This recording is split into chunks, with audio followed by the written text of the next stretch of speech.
Siemanko, witam Was w ostatnim odcinku w 2023 roku na kanale Podróże Wojownika.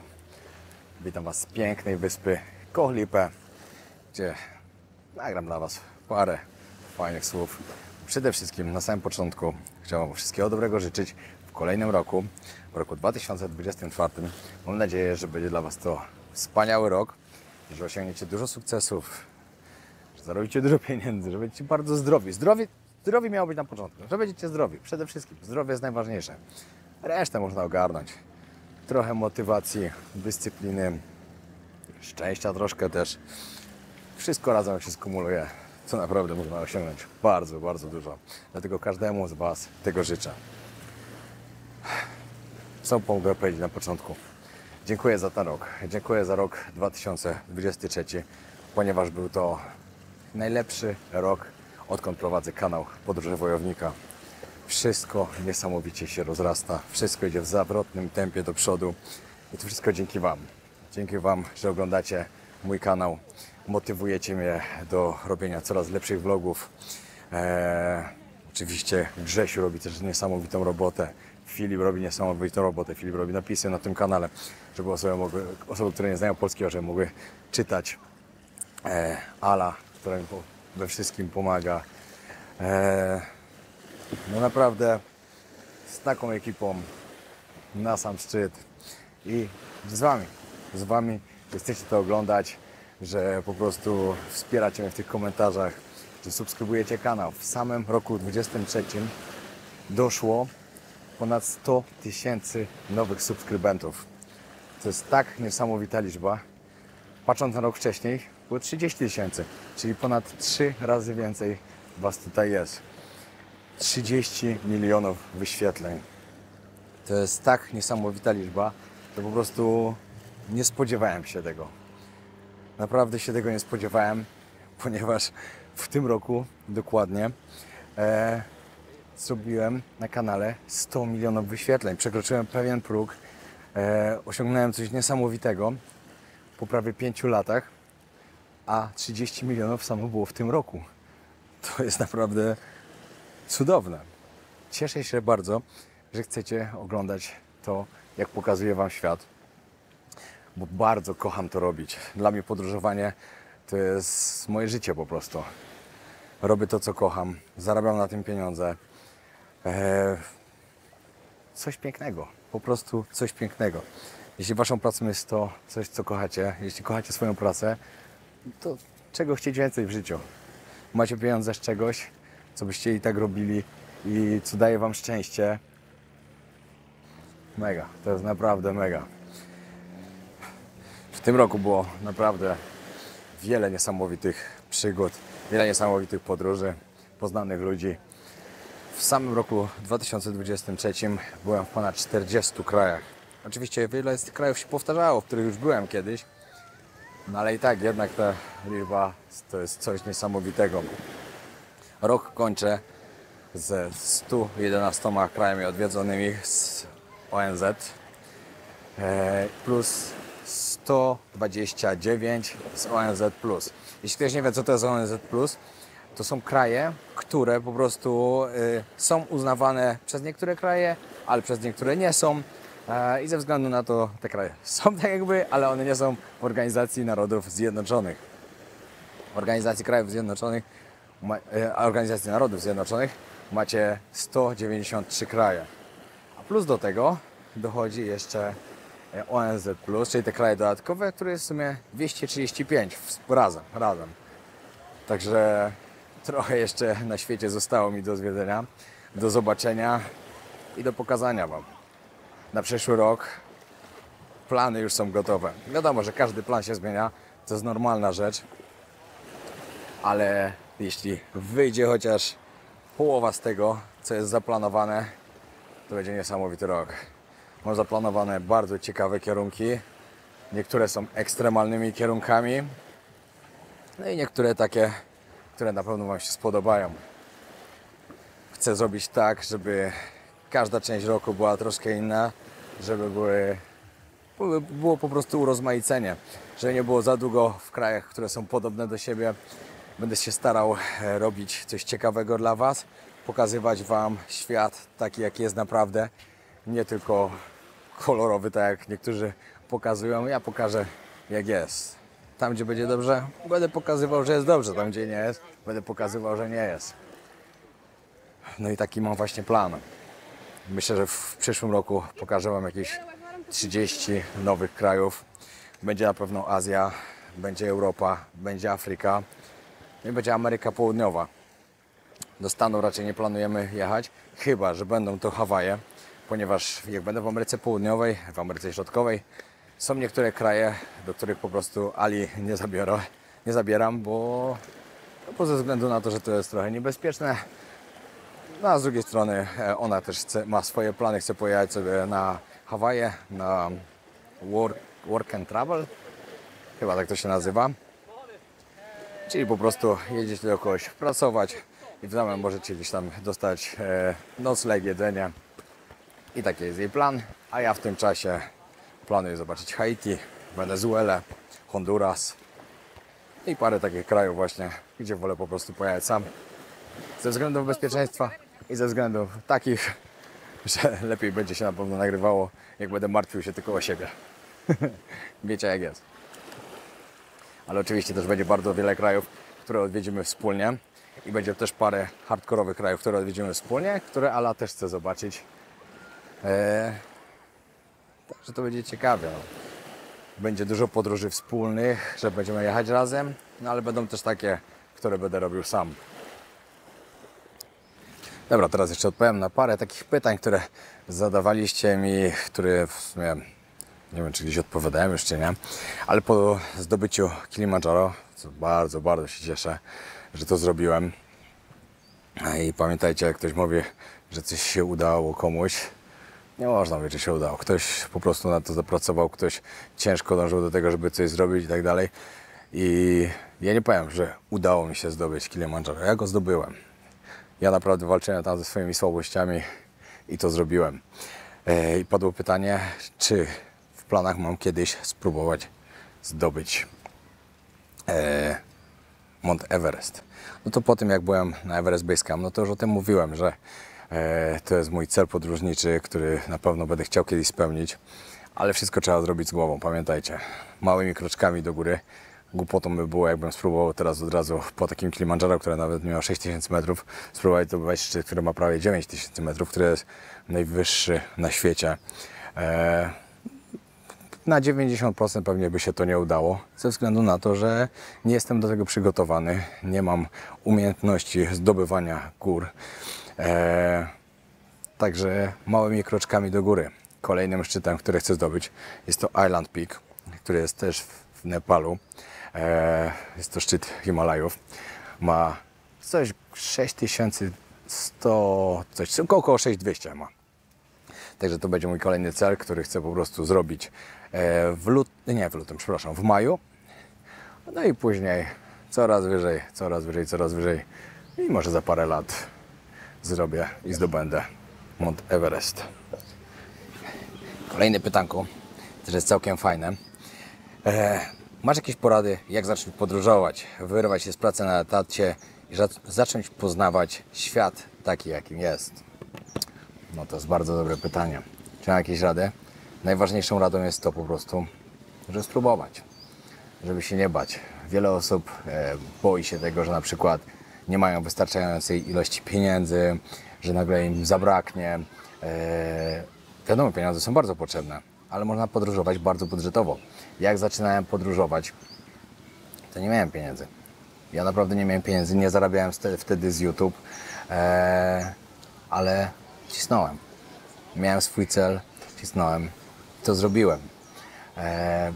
Na pierwszą podróż jak ruszyłem, miałem tak, że miałem po prostu na bardzo tanią podróż. Chciałem zwiedzić 10 krajów Azji. Miałem pieniądze, żeby spać tylko w hostelach, żeby jeść w najtańszym street foodzie. No i żeby poruszać się głównie autobusami, pociągami, po prostu zwykłą taką komunikacją. No i się dało. Dało się po prostu. I wiecie, jakie to było niesamowite? Ludzie, niektórzy sobie wyobrażają, że hostele to jest coś złego. Hostele są niesamowite, bo każdym hostelu poznajecie takich ludzi jak wy. Ludzi, którzy mają marzenia, ludzi, którzy chcą przeżywać przygody, podróżują. Ja w wielu hostelach poznałem ludzi, którzy opowiedzieli mi jakąś historię swojej podróży, którzy mnie zainspirowali do czegoś nowego. To jest świetne. Wiadomo, spanie w hostelu w jednym pokoju, na przykład z 8 osobami albo 12, zawsze się zdarzy jakiś niedźwiedź, który chrapie, komuś się tam gdzieś pierdnie, albo coś, ktoś buty brudne, śmierdzące wniesie do pokoju. No, wszystko ma swoje plusy i minusy, ale moim zdaniem to, kogo poznacie i co usłyszycie od danej osoby, jest warte wszystkiego. Naprawdę. Także jeśli mogę dać jakąś złotą radę, jak zacząć podróżować, to po prostu nie bać się.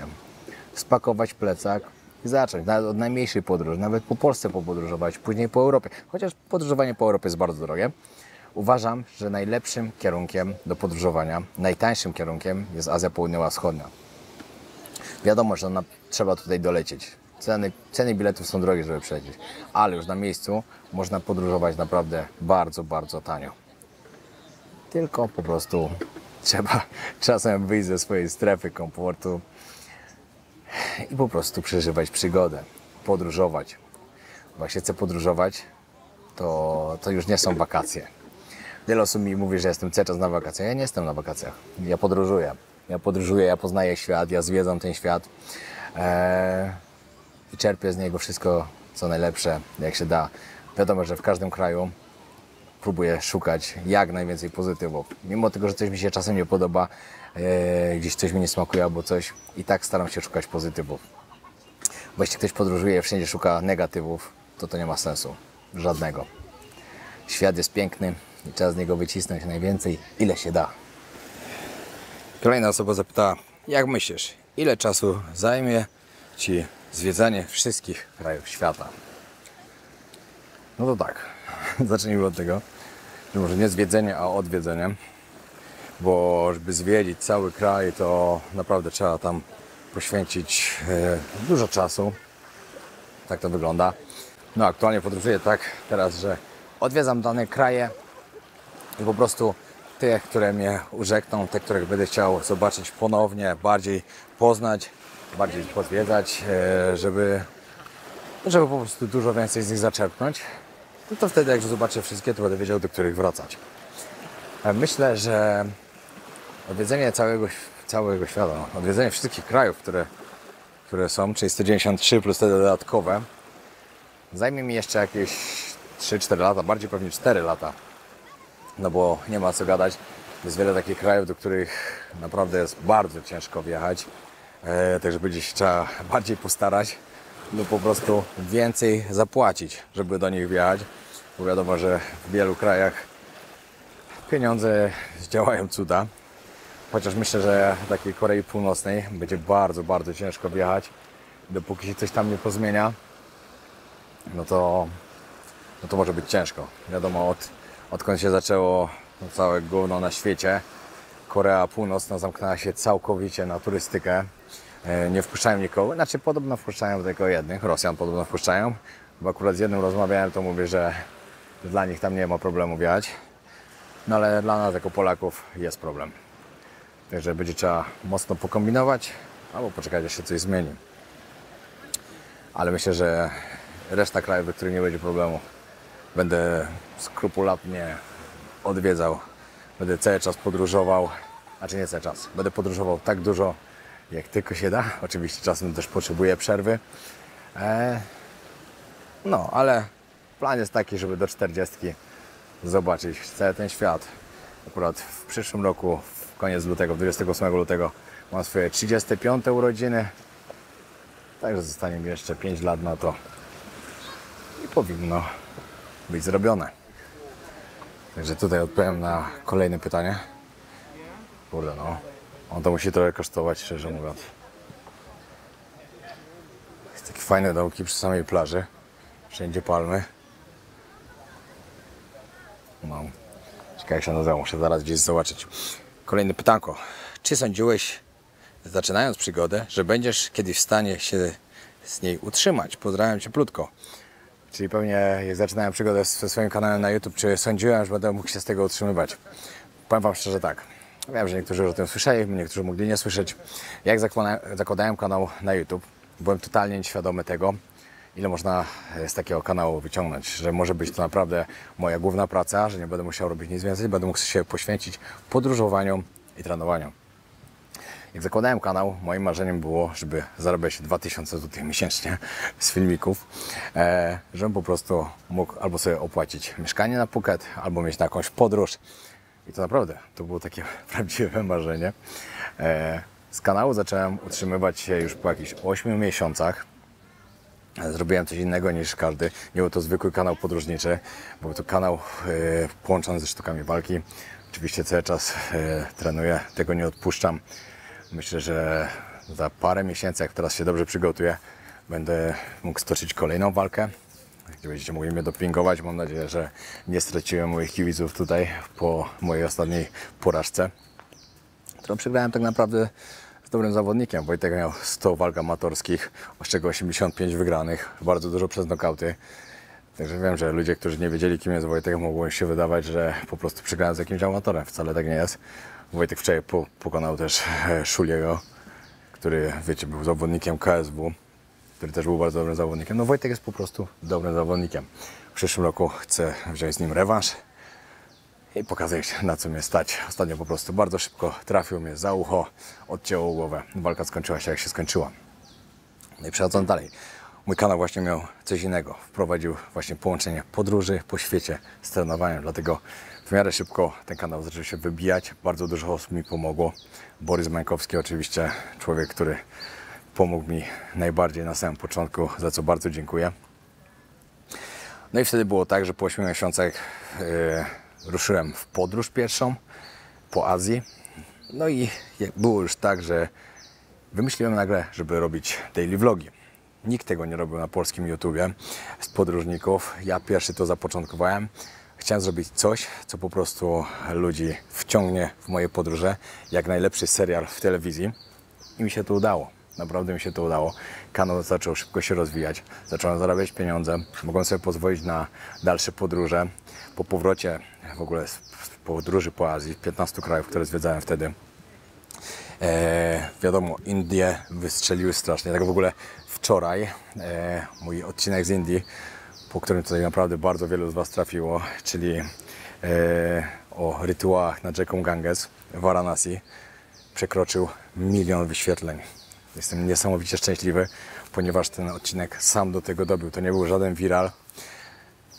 Krok po kroku przez 4 lata udało się zdobyć 1 000 000 wyświetleń na tym odcinku, dlatego jestem bardzo też szczęśliwy, bo to jest po prostu fajna liczba, która cieszy. Cieszy twórcę, że w końcu ten pierwszy przełamał tą barierę. No i wtedy się wszystko zmieniło. Wtedy już zaczęły się firmy zgłaszać, z którymi miałem zacząć współpracę, takie jak SFD, Odkryj Auto, Golden Fox. Teraz oczywiście też była współpraca z Shaven, z Blendigo, z Extreme Hobby, zlecę na wakacje. No i wszystko zaczęło fajnie się rozwijać i teraz po prostu już z tego mogę normalnie żyć. Mogę żyć, mogę realizować swoje marzenia, mogę podróżować. Czy się spodziewałem na początku? Nie, nie spodziewałem się. Wyszło jak wyszło. Jestem mega szczęśliwy, że się tak to ułożyło i jestem mega szczęśliwy, że mogę tak żyć, jak żyję, realizować swoje marzenia, podróżować po świecie i żyć w pięknej Tajlandii. Chociaż podkreślę, w Tajlandii żyłem jeszcze zanim założyłem kanał. Tutaj przyjeżdżam od 2011 roku, od 2018 mieszkam, a kanał założyłem w styczniu 2019 roku. Także za parę dni 5 lat kanału Podróże Wojownika. Jaka była moja najlepsza podróż w tym roku, w roku 2023? Jaka była najlepsza, to ciężko powiedzieć, bo każda podróż jest niesamowita. Każda podróż ma coś fajnego w sobie, coś, co się zapamięta z tej podróży. Także ciężko powiedzieć. No. Na pewno podróżą, którą zapamiętam najbardziej, to będzie Afganistan. W ogóle to będzie Bliski Wschód i Azja Środkowa. W Afryce było niesamowicie, jak podróżowaliśmy z Polem. Wyprawa na Kilimandżaro, wyprawa na Everest Base Camp. Co tam jeszcze było w tym roku? Indie były w tym roku. Wiecie co, naprawdę nie jestem w stanie określić, która podróż była najlepsza, bo ich było tak dużo w tym roku. Ogólnie byłem jakieś 8 miesięcy, 8? No około 8 miesięcy w trasie w tym roku. 7, może 8, 8 chyba. I naprawdę, patrząc na to ponad 40 krajów, jakie odwiedziłem, to ciężko jest powiedzieć, gdzie było najlepiej. Serio. Tak naprawdę, ja myślałem, zanim zacząłem nagrywać, odpowiedź na to pytanie, to naprawdę dużo o tym myślałem. No i nie da się odpowiedzieć na to pytanie. Bo każdy kraj mi coś fajnego pokazał, coś niesamowitego przeżyłem. Wiecie, nawet jak po Europie podróżowaliśmy z Alą, to też było niesamowicie. Norwegia jest tak cudowna. Tak w ogóle w tym roku zobaczyłem 2 kraje, które dodaję do swojego top najpiękniejszych krajów na świecie. Będzie to na pewno Norwegia, północ Norwegii i będzie to na pewno Namibia. Namibia jest tak niesamowitym krajem, jest tak cudownym krajem, że po prostu jestem mega szczęśliwy, że zrobiliśmy z Polem tą podróż tym samochodem, bo to była świetna przygoda, po pierwsze. A po drugie, w Namibii każdego dnia coś nowego nas zaskakiwało. Nie spodziewałem się, naprawdę. Ja jak jechałem do Afryki, to przyznam szczerze, ja nie byłem przygotowany w ogóle na to, co tam zobaczymy. Ja byłem źle nastawiony na Afrykę. Wcześniej, wiecie, ja tam słyszałem od paru osób, że w Afryce jest tak, że oszukują i tak dalej, i tak dalej. A Afryka była dla mnie tak niesamowita. Jestem tak szczęśliwy, że zwiedziłem te kraje w Afryce, które zobaczyłem w ogóle zwiedzę całe. Już się nie mogę doczekać, jak za rok znowu wrócę do Afryki, bo mi się tam bardzo, ale to bardzo podobało. Ludzie byli dla mnie naprawdę fajni. Wiadomo, no, parę razy mnie oszukali, raz mi tam ukradli powerbanka gdzieś tam w busie i tak dalej. No wiadomo, no coś się działo, ale to się wszędzie może stać na świecie. To nie tylko tak, że to się w Afryce stanie. Koniec końcem, nawet przez te jakieś te malutkie incydenty, które się działy, to Afryka była niesamowita. Totalnie. Dlatego podsumowując, który kraj był najlepszy w tym roku? Nie wiem. Każdy był fajny. Totalnie każdy był fajny. Każdy mi coś dał, każdy mi coś nowego pokazał, coś nowego wniósł na ten kanał i do mojej głowy przede wszystkim. Teraz jeszcze jedna osoba mi powiedziała, że powiedział jakąś najmądrzejszą myśl w tym roku, co mi się, nie wiem, co sobie pomyślałem i tak dalej. To powiem wam tylko tyle. Ja to powtarzałem w wielu krajach właśnie, w których byłem w tym roku. Jak zobaczyłem naprawdę, jak niektórzy ludzie mają przerąbane, jaka jest bieda, biedne dzieci, kobiety, które mają zakazane wszystko. No i w ogóle kraje, w których była wojna lub cały czas się toczy. Cieszcie się z tego naprawdę, gdzie się urodziliście i co macie. Bo wierzcie mi, że ludzie na świecie mają bardzo, bardzo źle. W wielu krajach, a naprawdę wielu z nas nie docenia tego, co ma. Także, tak jak mówiłem, cieszcie się, gdzie się urodziliście, co macie, że macie rodzinę, że nie żyjecie w kraju, gdzie jest wojna, że macie co zjeść, macie co ubrać. Doceniajcie to. Ile w tym roku wydałeś na same bilety lotnicze i podróże? Dobra, przypuśćmy, że będę liczył za nas dwóch, no bo razem z Alą podróżujemy. Tyle wydaliśmy w sumie. To myślę, że na same bilety, no, myślę, że coś koło 100 000 mogło pójść na same bilety. Myślę, że na podróże ogólnie mogło wyjść jakieś... Nie wiem, muszę pomyśleć, gdzie ja byłem. Ile mogłem wydać. Sama Afryka, tyle.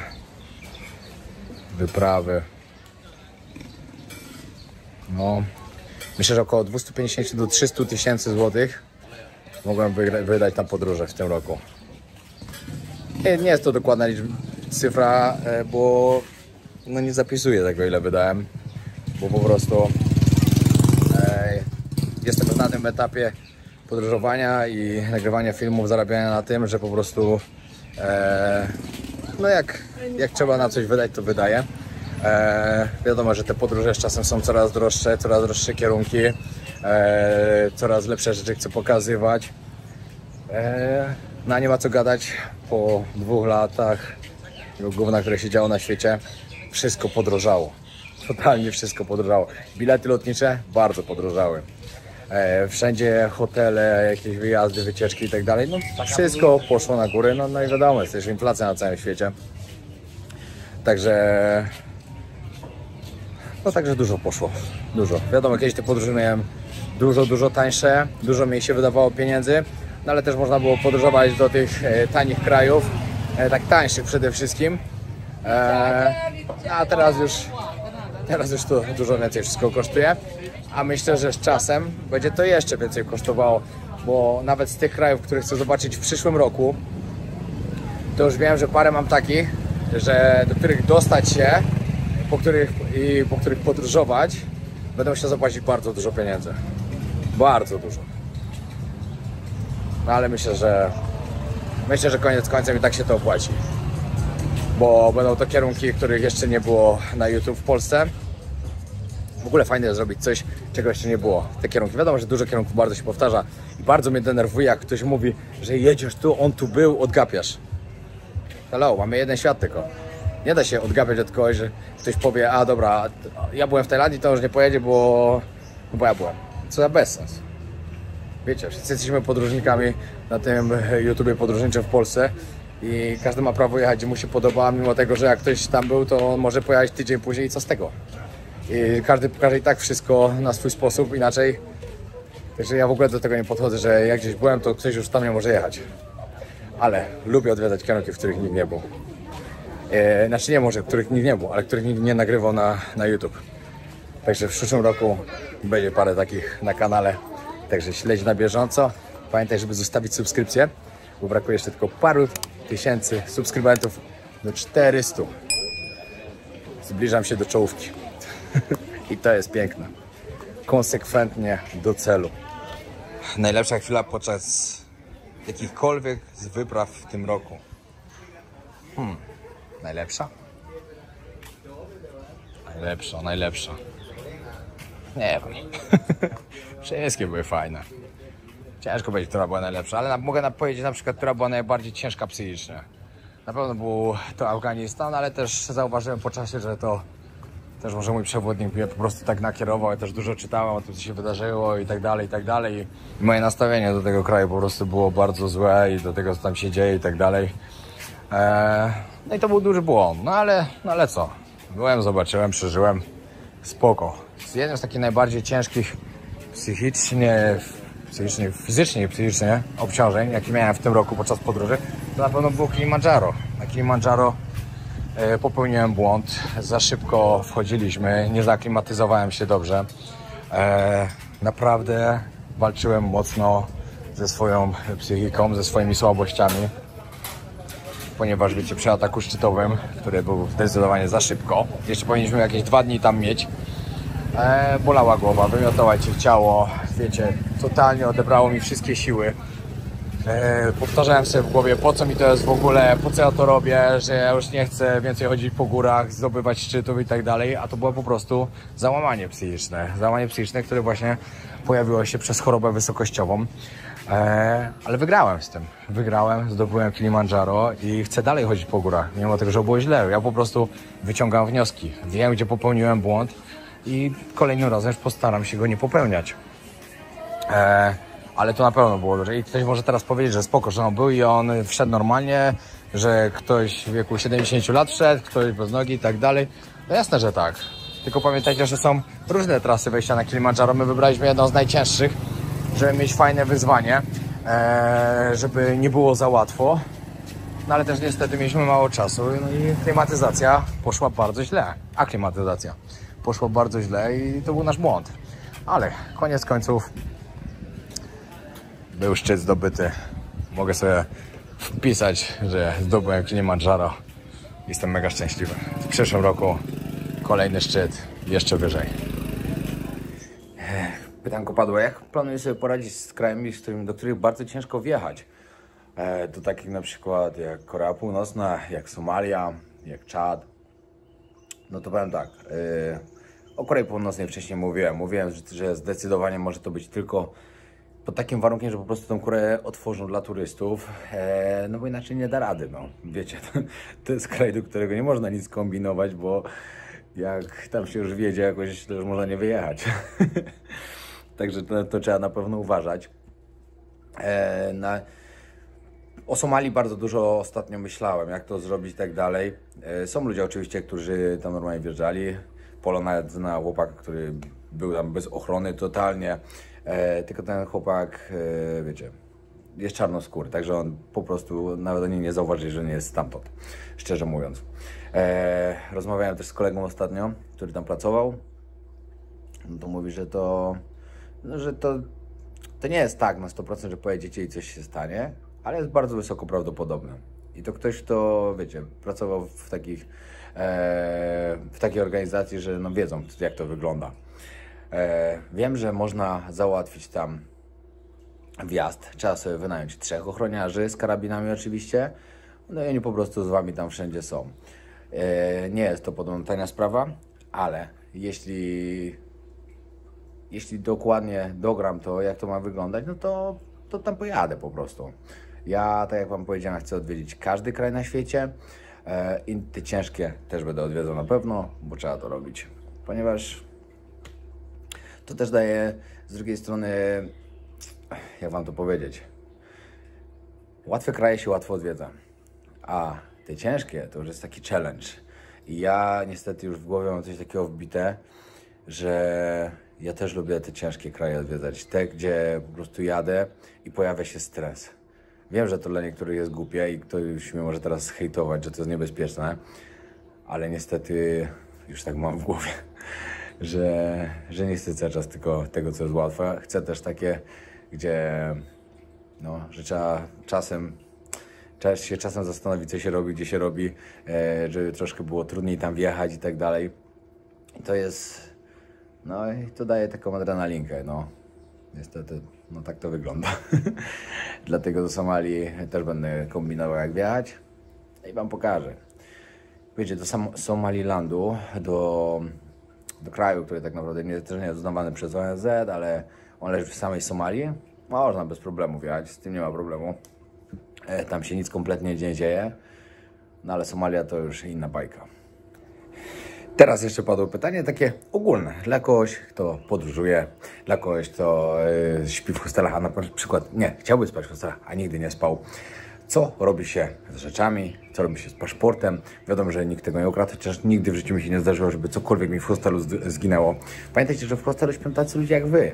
Po prostu ludzie, którzy albo chcą przeżyć przygodę, albo nie mają pieniędzy, żeby spać w drugim hotelu, albo coś. To nie są ludzie, którzy od razu was okradną. Także wiecie, ale najważniejsze jest to jest taki tip dla was, który powinniście wiedzieć przy szukaniu hostelu właśnie. Na początku sprawdzacie lokalizację, no to wiadomo, i sprawdzacie opinię tego hostelu, bo to jest bardzo ważne. I myślę, że jeżeli jest powyżej 7,5, to już całkiem spoko hostel. Patrzycie, czy macie szafki w pokoju. Szafki w pokoju są bardzo ważne, dlatego każdy podróżnik, który podróżuje z plecakiem, powinien mieć przy sobie kłódkę. Malutką kłódkę, którą zawsze może użyć do zamknięcia szafki. Dodatkowo, ja na przykład bardzo lubię, jak są zasłonki w łóżkach. Że po prostu kładę się do łóżka, zasłaniam sobie i nikt mnie już nie widzi. To jest takie coś, co bardzo lubię. No i oczywiście sprawdzacie, jak duże są te pokoje. Wiadomo, byłem w pokojach, w których było bardzo dużo łóżek i tak dalej, ale przeważnie najlepszym pokojem są takie, które jest po prostu 6-8 łóżek i to jest też bardzo dobre. Takim tipem, który wam mogę sprzedać, bo dużo osób też mówi, że kurde, chce podróżować, ale z kraju do kraju jak jedzie, gdzieś mogą wymagać od niego biletu wylotowego. No to takim moim patentem na to jest właśnie po prostu logowanie się na stronie Best Onward Ticket i tam za $12 sobie możecie wykupić taki bilet, który jest prawdziwy, jest legitny. Jeżeli sprawdzą go na lotnisku, ten bilet istnieje, tylko on jest ważny 48 godzin, czyli przed przylotem musicie go kupić. I po prostu jak pokażecie go na lotnisku, on jest, a za chwilę, wiecie, on jest anulowany. Takie coś was $12 kosztuje. To jest taka spoko opcja, bo dużo pytań właśnie dostaję. Także pamiętajcie, Best Onward Ticket. Onward się pisze, ale Onward się pisze. Znaczy, Onward się czyta, Onward się pisze. Także to jest taki też fajny tip dla was. No. myślę, że to by było na tyle w tym odcinku. Jeszcze pamiętajcie o tym, że kolejne miesiące spędzę w Tajlandii, także jeśli ktoś z Was się wybiera do Tajlandii, to bardzo serdecznie zapraszam na Instagrama Polacy na Phuket. Pomożemy Wam załatwić fajne wycieczki, dużo tańsze niż wszędzie indziej. No, zapraszamy do polskiego baru, oczywiście Candies na Rawai. W co piątek robimy polską imprezę. No, Tajlandia jest świetna. Jak przyjedziecie tu, na pewno Wam się spodoba. To gwarantuję. Także jak będziecie chcieli, żebyście mieli legitne wycieczki, to na pewno odezwijcie się do nas, a chętnie pomożemy. No i zakończając tego vloga, chcielibyśmy bardzo życzyć Wam jeszcze raz wszystkiego najlepszego w nowym roku. Dziękujemy, że byliście z nami ten cały rok. Ten rok był naprawdę niesamowitym rokiem. Dużo się działo, dużo odwiedzonych krajów, dużo pięknych miejsc. Dużo fajnych vlogów nagranych na kanał Podróże Wojownika i...